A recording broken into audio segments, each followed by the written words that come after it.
اعوذ باللہ من الشیطان الرجیم بسم اللہ الرحمن الرحیم اللہم صلی علی محمد وآل محمد وعجل فرجہم۔ السلام علیکم ورحمۃ اللہ وبرکاتہ۔ معزز ناظرین، جیسا کہ آپ کے علم میں ہے کہ کچھ وقت سے ہم ڈاکٹر طاہر القادری صاحب جو اہل سنت کے ہاں بہت بڑا مقام رکھتے ہیں، بالخصوص جو بریلوی مسلک ہیں وہاں پہ ان کے جو ہیں کئی پیروکار موجود ہیں، ان کو فالو کرنے والے موجود ہیں اور ان کے نام لیوا موجود ہیں۔ ایک بڑا سیٹ اپ منہاج القرآن کے نام سے وہ چلا رہے ہیں۔ بہت ساری خدمات ان کے اہل سنت کے مسلک میں موجود ہیں۔ ان کا رد حضرت زہرا کی شہادت کے حوالے سے کر رہے تھے اور پچھلے اقساط میں آپ نے دیکھ لیا کہ جناب ہمارے بھائی جو شہباز بھائی ہیں انہوں نے رد شروع کیا تھا، اور کچھ ابھی نکات رہتے ہیں، ان کا رد بھی انشاءاللہ آج آپ کی خدمت میں شہباز بھائی کریں گے۔ جی شہباز بھائی، السلام علیکم ورحمۃ اللہ۔ وعلیکم السلام ورحمۃ اللہ۔ بہت شکریہ عماد بھائی۔ بسم اللہ الرحمن الرحیم، الحمدللہ رب العالمین والصلاۃ والسلام علی محمد وآلہ الطاہرین ولعنۃ الدائمہ علی اعدائہم اجمعین۔ اما بعد، سب سے پہلے آپ تمام ناظرین کی خدمت میں السلام علیکم ورحمۃ اللہ۔ بغیر کسی وقفے کے تمیری گفتگو کے چلتے ہیں طاہر القادری صاحب کے جو مسلسل ہم رد کر رہے ہیں، اور جو ناظرین پہلی قسط سے ہمارے ساتھ ہیں انہوں نے مشاہدہ کیا ہوگا کہ طاہر القادری صاحب جو ہیں جو انہوں نے یہ ایک پوری سیریز چلائی شیخین اور حضرت زہرا سلام اللہ علیہا کے درمیان معاملات، اس حوالے سے انہوں نے جتنی بھی گفتگو کی وہ نہایت غیر علمی تھی، اور اس میں اس قدر خیانتیں پائی گئیں کہ کوئی بھی شخص جو انصاف پسند ہو وہ اس چیز کا اقرار کرے گا کہ طاہر القادری صاحب نے یہ جو ایک سیریز چلائی تھی یہ ان کی اس پہ آمادگی نہیں تھی، اور وہ خود بھی اگر اپنی اس گفتگو کو دوبارہ سے سنیں اور تحقیق کے میزان پر اس کو رکھیں تو تحقیق کے میزان پر بھی پورا نہیں اترے گی۔ اور اہل انصاف کے لیے چیز نہایت واضح ہے کہ جو ہم نے طاہر القادری صاحب کا رد پیش کیا ہے اس میں کہیں پر بھی آپ خود بھی اس حوالے سے تحقیق کر سکتے ہیں کہ ہم نے کہیں خیانت سے کام نہیں لیا۔ بیننا و بین اللہ جو الحق مال انصاف تحقیق ہم نے کی وہ آپ کے سامنے پیش کی، نہ کوئی سیاق کاٹا، نہ کوئی سباق کاٹا، نہ حوالہ جات میں ہم نے کہیں پر تحریر سے کام لیا۔ تو اس حوالے سے ہم تمام برادران اہل سنت بالخصوص طاہر القادری صاحب کے جو چاہنے والے ہیں ان سے بھی گزارش کریں گے کہ آپ بغیر تعصب کی اینک لگائے اگر آپ ہماری سیریز کو ملاحظہ کریں گے تو حق آپ کے لیے واضح ہو جائے گا۔ اب مزید چلتے ہیں، طاہر القادری صاحب نے جو گفتگو کی ان کے اور کلپس جو ہے وہ ہم آپ کی خدمت میں لے کے آئے ہیں۔ وہ ان کی جو 2-2.5 گھنٹے کی گفتگو تھی وہ اس کو ہم مسلسل پے در پہ رد کر رہے ہیں۔ ان میں سے جو آگے انہوں نے گفتگو کی وہ آپ سماعت فرمائیں، پھر انشاءاللہ عماد بھائی آگے اس کا رد کرتے ہیں۔ کلپ نمبر 1 بنتا ہے نا جی، صدیق اکبر رضی اللہ تعالیٰ عنہ کی بیعت کرنے سے پہلے کا واقعہ بنا کے گھڑا گیا ہے نا کہ مولا علی شیر خدا نے بھی بیعت نہیں کی تھی، لوگ ان کے گھر میں جمع ہوتے تھے تو سیدنا فاروق اعظم صدیق اکبر کے کہنے پر پہنچ گئے اور معاذ اللہ یہ ہوا۔ بیعت کرنے کے بعد کا تو واقعہ ہو نہیں سکتا نا، بیعت سے پہلے کا واقعہ ہے۔ میں نے چونکہ کئی دن خطاب کیا ہے، کئی گھنٹے سیدنا مولا علی شیر خدا کی بیعت، سیدنا صدیق اکبر کے دست اقدس پر بیعت خلافت، اور اس میں نے تمام روایات کو لیا ہے۔ دوسرے دن جو پہلی بیعت عام ہوئی ہے مسجد نبوی میں، اس دن کی بیعت کرنے کی تمام روایات بھی لی، 6 ماہ والی روایات بھی لی، 6 ماہ کے بعد اہل سنت کی کل روایات بھی لی، اہل تشیع کی روایات بھی لی، تمام کتب کی میں نے تفصیلات دے دی ہیں، تاریخ کی کتب سے بھی دے دی ہیں، بخاری مسلم سمیت کتب حدیث سے بھی دے دی ہیں، اور بے شمار شروع نہج البلاغہ اور شیعہ حضرات کی کتابوں سے دے دی ہیں، اور ائمہ اہل بیت کے اقوال سے بھی دے دی ہیں میں نے شہادتیں۔ ہر ایک جگہ مولا علی شیر خدا کا وہ بیان درج ہے بیعت سے پہلے۔ سیدنا صدیق اکبر جب آپ کے گھر تشریف لے گئے، ایک مذاکرہ وہاں ہوا ہے، صدیق اکبر خود گئے آپ کے بلا بھیج، وہاں سیدنا علی شیر خدا نے اپنا شکوہ معمولی سا بیان کیا، وہ جس کا میں تذکرہ کر چکا ہوں کہ ہم سے مشورہ نہیں کیا گیا، جلدی ہوئی، ہم سوچتے تھے کہ ہمارا بھی حق ہے۔ سیدنا صدیق اکبر نے قسم کھا کے پوری سچویشن کی وضاحت کہا کہ رہ گئی آپ کی قرابت، خدا کی قسم رسول کی قرابت کو اپنی قرابت سے میں مقدم جانتا ہوں۔ آپ نے مسجد نبوی میں آ کے خطبہ دیا ہے مولا علی شیر خدا نے، اور قسم کھا کے کہا ہے کہ ہمارا شکوہ تھوڑی دیر کا صرف اس لیے تھا کہ ہمیں اس پہلے دن مشاورت میں ہم شریک نہیں ہو سکے، نہیں کیا گیا، ورنہ واللہ اللہ کی قسم خلافت کا حقدار میں پوری امت میں ابو بکر سے زیادہ کسی کو نہیں جانتا، اس لیے کہ یہی یار غار مصطفیٰ ہیں، یہی مولا علی شیر خدا کے لفظ ہیں، سنی شیعہ سب کتابوں کے حوالے دے چکا ہوں، یہی ثانی حسنین ہیں، اور عمر میں بھی بڑے ہیں، بزرگی اور شرف میں بھی بڑے ہیں، اور پھر ان کو میں مقدم کیسے نہ سمجھوں کہ تاجدار کائنات نے اپنی ظاہری حیات میں خود ان کو نماز کے لیے ہمارا امام بنا کر مقدم کر دیا تھا۔ جب حضور نماز دین کا سب سے بڑا امر ہے، جب دین کے امر میں ہم نے ان کو امام مان لیا تو دنیا کے امر میں ہم ان کو کیوں نہ مانیں؟ جی بہت بہتر۔ جی شہباز بھائی، اگر آپ کے مولا علی علیہ الصلوۃ والسلام نے، یعنی ان کے زبان سے اگر میں کہوں، جب شیعوں کے امام اول نے کہا ہے کہ یار غار ہیں اور اللہ کے رسول نے ان کو مقدم کیا ہے، اور پھر خلافت پہ تھوڑا سا ایک گلہ تھا اور پھر وہ گلہ بھی ختم ہو گیا. جب مولا علی نے گلہ ختم کیا تو آج آپ لوگ 1400 سال بعد بھی اس مسئلے کو اٹھا رہے ہیں. اس کا جواب اگر آپ وہ دیکھیں شیعہ سنی کتابوں میں، ڈاکٹر صاحب کہہ رہے ہیں شیعہ سنی دونوں کتابوں میں یہ باتیں موجود ہیں کہ مولا علی نے کہا ہے کہ آپ یار غار ہیں، اور وہ جو گلہ تھا بس وہ گلہ بھی ختم ہو گیا، بس رضایت ہو چکی. بہت شکریہ عماد بھائی. سب سے پہلے تو ہم قبل اس کے جواب کی جانب آئیں. گزارش کریں گے طاہر القادری صاحب کے جتنے بھی طرفداران ہیں، جتنے بھی ان کے ساتھی ہیں، دوست احباب ہیں، یا تمام برادران اہل سنت سے کہ وہ شیعہ روایات ہمارے سامنے رکھیں کہ کسی شیعہ مستند عالم دین نے جو واقعاً شیعہ ہو، جس کی تشیع پہ کوئی اختلاف بھی نہ ہو، اور اس نے اپنی کتاب میں صحیح و سند روایت یہ پیش کی ہو کہ امیر المؤمنین نے جناب ابو بکر کو کیا کہا ہے کہ آپ یار غار ہیں، آپ کو ہم زیادہ حق پہ سمجھتے ہیں، وغیرہ وغیرہ وغیرہ. اب یہ تو ہمارا جو ہے وہ چیلنج نہیں ہم کہتے، لیکن کہتے ہیں کہ اب ایک روایت پیش کریں، 2 نہیں 3 نہیں 4 نہیں، ایک روایت پیش کریں. جبکہ عماد بھائی یہ چیز جو ہے نا وہ جو طاہر القادری صاحب بیان کر رہے ہیں کہ شیعہ کتابوں سے وہ ابن ابی الحدید معتزلی کا حوالہ، کیونکہ یہ جو ابھی ہم عبارت آپ کے سامنے رکھیں گے یہ اس کتاب میں عبارت ملتی ہے جو شرح ہے نہج البلاغہ کی، ابن ابی الحدید معتزلی سنی نے اپنی کتاب میں نقل کیا ہے، جس کی سنیت کے اوپر اور عدم تشیع پہ ہم گزشتہ پروگرام میں تفصیل سے کلام کر چکے ہیں، اس میں ابھی بیان کرنے کی ضرورت نہیں ہے. اس کے علاوہ آپ دیکھیں ہمارے ہاں تشیع کے ہاں جتنے بھی محدثین اگر کسی نے نقل کیا ہو تو یہ مستدرک علی الصحیحین جو یہ روایت پڑھ رہے تھے، اور اس کی 4تھی جلد ہے. اس میں جب ہم جاتے ہیں تو حدیث کا نمبر ہے 4422. وہ کہتے ہیں کہ حضرت علی اور حضرت زبیر نے کہا ہمیں تو صرف اس بات کا غصہ تھا کہ مشورے میں ہمیں شامل نہیں کیا، ورنہ ہم بھی رسول اللہ کے بعد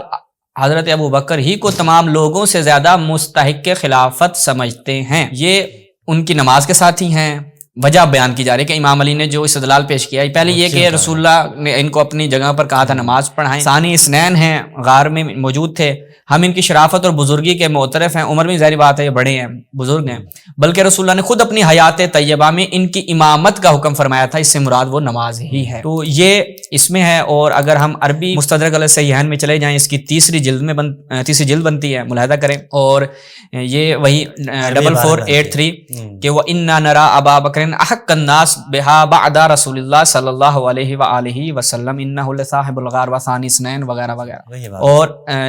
وَهَذَا حدیث صحیح علی شرط شیخین وَلَمْ يُخَرِّجَهُ. نیچے وہ 2 نمبر پہ کہتے ہیں مرسل. یہ روایت کیا ہے؟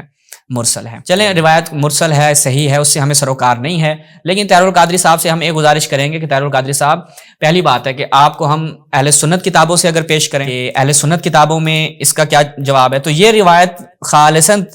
ٹکراتی ہے کس سے؟ بخاری کی روایت سے. بخاری کی روایت میں ہم جائیں تو یہ ملاحظہ فرمائیں، آپ کہتے ہیں کہ امیر المومنین ان کو اپنے سے زیادہ حقدار سمجھتے تھے. صحیح البخاری جب ہم اس میں جاتے ہیں، یہ ریاض کی چاپ ہے، دارالسلام ریاض کی چاپ ہے، اور ایک ہی اس میں یعنی مجلد مل جاتا ہے، ایک ہی جلد میں ہے. اچھا، اب وہ ملاحظہ فرمائیں کہ جناب ابو بکر کے بارے میں، امیر المؤمنین ان کی خلافت کے بارے میں کیا کہتے تھے؟ وَلَكِنَّكَ اسْتَبْدَدْتَ عَلَيْنَا بِالْأَمْرِ، کہ تو نے زبردستی جو ہے وہ ہمارے اوپر، یعنی زور زبردستی، استبداد کا مظاہرہ کرتے ہوئے زور زبردستی ہمارا تم خلیفہ بن گئے ہو. علینا بالامر، اس اپنے امر خلافت کو ہمارے اوپر تم نے زبردستی تھوپ دیا ہے. یہ امیر المومنین کا نظریہ ہے، اور جو بخاری کی روایت میں موجود ہے، اور یہی روایت مسلم میں بھی موجود ہے، گویا کہ متفق علیہ یہ روایت ہے قادری صاحب. اور آگے امام فرماتے ہیں وَكُنَّا نَرَى لِقَرَابَتِنَا مِن رسول اللہ نصیبا، ہم کیا یہ نرا ہم سمجھتے تھے اپنا حق، رسول اللہ کی قرابت کی نسبت ہم خلافت کو اپنا حق سمجھتے تھے. یہ امیر المومنین کا نظریہ ہے. تو وہ مستدرک کی روایت جس کو آپ استدلال کے طور پر پیش کر رہے ہیں، آپ جرت کا مظاہرہ کریں، کہتے ہیں میں نے تمام روایات پیش کر دی، تمام چیزیں رکھ دی، تو یہ پیش کیوں نہیں کرتے؟ یہ روایت کیوں نہیں پڑھتے آپ لوگ؟ بخاری کی اور مسلم کی روایت ہے، متفق علیہ روایت ہے، اور اس کے مقابل میں کسی روایت کی کوئی حیثیت نہیں ہے کہ آپ کسی دوسری کتاب سے مرسل روایت لے کر آئیں. تو یہ آپ کے اہل سنت کے ہاں. بس پہلی بات تو یہ ہو گئی کہ وہ جو مستدرک کی روایت ہے وہ خود مرسل روایت ہے، اور دوسری بات یہ ہے کہ وہ ٹکراؤ بھی موجود ہے، تعارض بھی موجود ہے. جی. اس کے بعد آپ کہتے ہیں کہ شیعہ روایات، شیعہ روایات کی طرف ہم آئیں تو یقین کریں آپ کو جو ہے وہ منہ چھپانے کے لیے جگہ نہیں ملے گی کہ جو ہمارے آئمہ نے ان کے خلافت کے بارے میں اور ان کے بارے میں بیان کیا ہے. میں فقط نہج البلاغہ سے 2-3 چیزیں آپ کی خدمت میں رکھتا ہوں تاکہ یہ چیز واضح ہو جائے کہ اگر آپ کو شیعہ کتابوں سے دکھانے کا شوق ہے تو یہ چیزیں دکھائیں. ملاحظہ فرمائیں نہج البلاغہ، لقد علمتم، یہ لیٹر نمبر جو ہے وہ 73 ہے، لقد علمتم انی احق بها من غیری، تم یہ جانتے ہو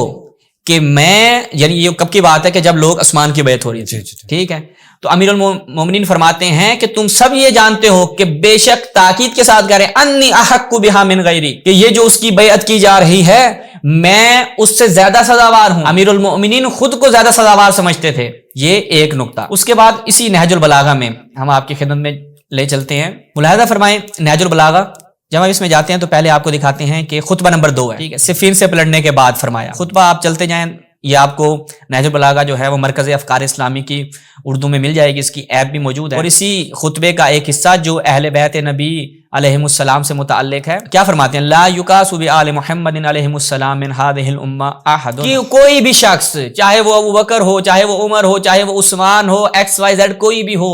آل محمد سے امیر المومنین فرماتے ہیں کہ کسی کو بھی قیاس نہیں کر سکتے، کوئی بھی ان کے ہم پلہ اور برابر نہیں ہے، چاہے جائے کہ آپ کہیں کہ ہم ان کو خلافت کا حقدار سمجھتے ہیں، یہ شرافت اور بزرگی میں بلند و بالا ہیں، یہ ثانی اثنین ہیں، یہ فلان ہیں، یہ فلان ہیں، اصلاً قابل قیاس نہیں ہے، یہ ایک دو ٹوک بات کہ جو فقط نہج البلاغہ میں نہیں، دیگر ہماری کتب تشیع میں یہ آپ کو عبارات ملیں گی کہ لا یقاس بہی، یا بعض جگہوں پہ لا یقاس بہی ہے اور کہیں پر لا یقاس بآل محمد علیہ السلام، اور اس کے بعد امیر المومنین فرماتے ہیں حق کے ولایت کی خصوصیات انہی کے لیے ہیں، یعنی ولایت کا جو حق ہے اور ولایت کی جو خصوصیات ہیں، جو خصوصیات آپ شمار کر رہے تھے کہ جی یہ فلان ہے، یہ چیزیں رسول اللہ نے بیان فرمائی، امیر المومنین اپنا نظریہ جو نہج البلاغہ میں، اگر آپ شیعہ روایات مد نظر رکھتے ہیں اور آپ کو شوق ہے کہ آپ شیعہ روایات سے شیعوں کو ملزم قرار دیں اور وہ کہیں کہ تمہاری کتابوں میں یہ عقیدہ بیان ہوا ہے، تو ہمارا یہ عقیدہ ہے کہ امیر المومنین نے بیان فرمایا کہ حق ولایت کی خصوصیات انہی کے لیے ہیں، انہی کے بارے میں پیغمبر کی وصیت، یعنی رسول اللہ نے ان کو اپنا جانشین مقرر کیا اور وصیت کی، اور انہی کے لیے نبی کی وراثت ہے اور یہی وارث پیغمبر ہیں۔ اس کے بعد فرمایا الان اذ رجع الحق الى اہلہ، اب یہ وہ وقت ہے کہ حق اپنے اہل کی طرف پلٹ آیا، یعنی کیا مطلب ہے، جو حق کے خلافت تھا یہ اپنے اہل کی طرف پلٹ آیا ہے، اس سے پہلے جن کے پاس تھا وہ اہل نہیں تھے، طاہر القادری صاحب، اور اپنی صحیح جگہ پر منتقل ہو گیا۔ تو نہج البلاغہ سے اگر آپ کو شوق ہے تو یہ چیزیں بیان کریں۔ آخری میں بیان کرتا ہوں نہج البلاغہ سے، اس کے بعد ہم اس کو تمام کرتے ہیں۔ ملاحظہ فرمائیں، یہ مکتوب نمبر 28 ہے، معاویہ کے نام جو امیر المومنین نے خط لکھا، اور یہ آپ کو نہج البلاغہ میں صفحہ نمبر 702 مرکز افکار اسلامی کی سائٹ سے آپ کو یہ مل بھی جائے گا۔ اس میں جب ہم چلتے ہیں تو اس کے آخر میں دیکھیں امام نے کیا فرمایا، تو ہمیں قرابت کی وجہ سے بھی دوسروں پر فوقیت حاصل ہے، یعنی ہمیں قرابت جو رسول اللہ سے ہے وہ دوسروں پر کیا ہے، فوقیت حاصل ہے، اور اطاعت کی وجہ سے بھی ہمارا حق فائق ہے۔ اور سقیفہ کے دن جب مہاجرین نے رسول اللہ کی قرابت کو استدلال میں پیش کیا تو انصار کے مقابلے میں کامیاب ہوئے، تو ان کی کامیابی اگر قرابت کی وجہ سے تھی تو پھر یہ خلافت ہمارا حق ہے۔ امیر المومنین بیان فرما رہے ہیں کہ وہ جو سقیفہ میں جا کر کہتے ہیں کہ بھائی انصار کو حق نہیں ہے، ہم قریش والوں کو حق ہے، ہم مہاجرین کو حق ہے، وہ اس لیے کہ ہم رسول اللہ کے زیادہ قریبی ہیں، تو امیر المومنین بیان فرماتے ہیں کہ اگر آپ کا مبنا یہ ہے کہ قرابت کی وجہ سے آپ کو خلافت کا حق ہے، تو بابا یہ قرابت جو ہے وہ ہمارے ساتھ زیادہ سازگار ہے، ہم زیادہ قریب ہیں رسول اللہ کے، تو پھر یہ خلافت ہمارا حق ہے نہ کہ ان کا۔ امیر المومنین ان کو ذرا بھی حقدار نہیں سمجھتے تھے۔ اچھا جی، اس کے بعد آگے کہتے ہیں اور تم نے لکھا کہ مجھے بیعت کے لیے یوں کھینچ کر لایا جاتا تھا، یہ جو کہا جاتا ہے نا کہ امیر المومنین نے تو بڑی آرام سے جناب جا کے بیعت کر لی، خود معاویہ اس چیز کا اعتراف کر رہا ہے کہ امیر المومنین نے بیعت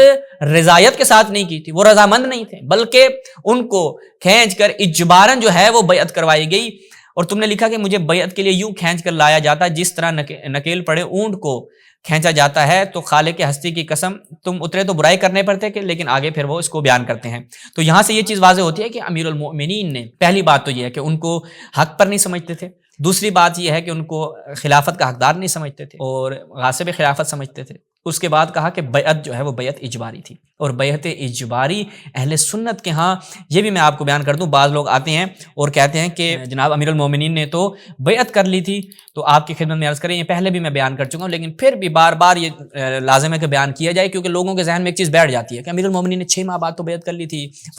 فوراً بیعت کر لی تھی، تو یہ چیز مسلم ہے کہ امیر المومنین نے بیعت نہیں کی تھی، اہل تشیع کا جو عقیدہ ہے، لیکن اگر اہل تسنن مصر ہیں، اور خود جیسا کہ امیر المومنین بھی یہاں پہ بیان فرما رہے ہیں کہ معاویہ کہتا ہے کہ آپ کو کھینچ کر لایا گیا، یعنی مجبور کر کے لایا گیا۔ ملاحظہ فرمائیں الامامۃ العظمی عند اہل السنہ والجماعہ، عبداللہ بن عمر کی کتاب، جب ہم اس میں جاتے ہیں تو کیا کہتے ہیں، شرائط ہیں بیعت کے لیے، للمبایع، جو بیعت کرنے والا ہوتا ہے، فی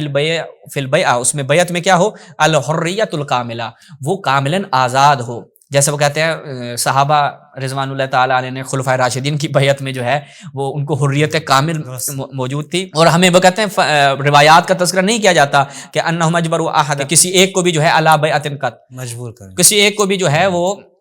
مجبور کیا گیا ہو. وہ کہتے ہیں وبینا ان علی ھذا الشرط، وہ کہتے ہیں اس شرط کی بنا پر کہ حریت کامل ہو، تو پس جو مکرہ ہوگا، جس کو کراہت رکھتا ہوگا، جو کسی کی بیعت نہیں کرنا چاہتا ہوگا اور اس کو بیعت کے لیے مجبور کیا جائے، وہ لازم نہیں ہے، وہ اس بیعت کے اوپر ملزم قرار نہیں پائے گا اور وہ بیعت اس کی درست نہیں ہوگی. اور یہی چیز جو ہے وہ ہمیں بہت سی اہل سنت روایات میں بھی ملتی ہے کہ طلحہ اور زبیر نے امیر المومنین کی جو ہے وہ بیعت کیا کی تھی عماد بھائی، اس کے ساتھ